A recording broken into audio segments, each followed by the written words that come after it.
ایک دفعہ کا ذکر ہے، ایک خوبصورت ساحلی گاؤں تھا جس کا نام سنہری ساحل تھا۔ اس گاؤں میں زیادہ تر لوگ ماہی گیری کرتے تھے اور اپنی روزی روٹی کماتے تھے۔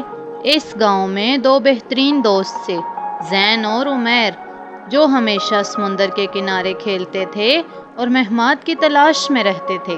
ایک دن جب زین اور عمیر سمندر کے کنارے کھیل رہے تھے، انہیں ایک پرانا نقشہ ملا۔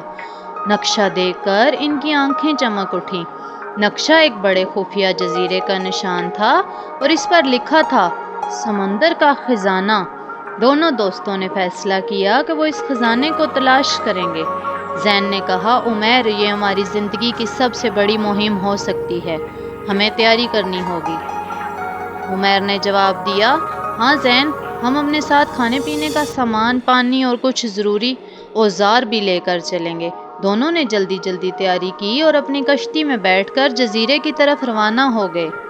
رستے میں انہیں کئی مشکلات کا سامنا کرنا پڑا۔ کبھی تیز ہوا چلنے لگی، کبھی موجیں ان کی کشتی کو جھلانے لگیں، لیکن دونوں دوست ہمت نہیں ہاری اور اپنے سفر کو جاری رکھا۔ کئی گھنٹوں کے بعد انہیں دور سے جزیرہ نظر آیا۔ خوشی سے چلائے اور اپنی کشتی کو جزیرے کی طرف بڑھا دیا۔ جزیرے پر پہنچ کر انہوں نے نقشے کو غور سے دیکھا، اس کے مطابق رستہ تلاش کرنے لگے۔ نقشے کے مطابق ایک خزانہ پرانے غار میں چھپا ہوا تھا جو جزیرے کے وسط میں تھا۔ دونوں دوست جنگل سے گزرتے ہوئے، پہاڑوں کو عبور کرتے ہوئے غار تک پہنچے۔ غار کے اندر داخل ہوتے ہی انہیں ایک بڑی چٹان نظر آئی جس پر مختلف نشانات بنی ہوئی تھیں۔ زین نے کہا، یہ نشانیاں شاید خزانے کی چابی ہیں، ہمیں ان کا مطلب سمجھنا ہوگا۔ عمیر نے غور سے نشانیاں دیکھیں اور کہا، شاید ہمیں چٹان کو ہٹانا ہوگا۔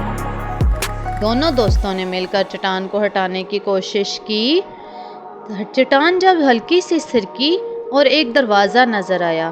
دروازے کے پیچھے ایک بڑی سی پیٹی رکھی ہوئی تھی۔ زین اور عمیر نے پیٹی کو کھولا تو ان کی آنکھیں چمک اٹھیں۔ پیٹی میں سونے کے سکے اور جوہرات اور قیمتی پتھر بھرے ہوئے تھے۔ زین نے خوشی سے کہا، عمیر، ہم نے خزانہ تلاش کر لیا۔ عمیر نے بھی خوش ہو کر کہا، ہاں زین، یہ ہماری محنت کا نتیجہ ہے۔ دونوں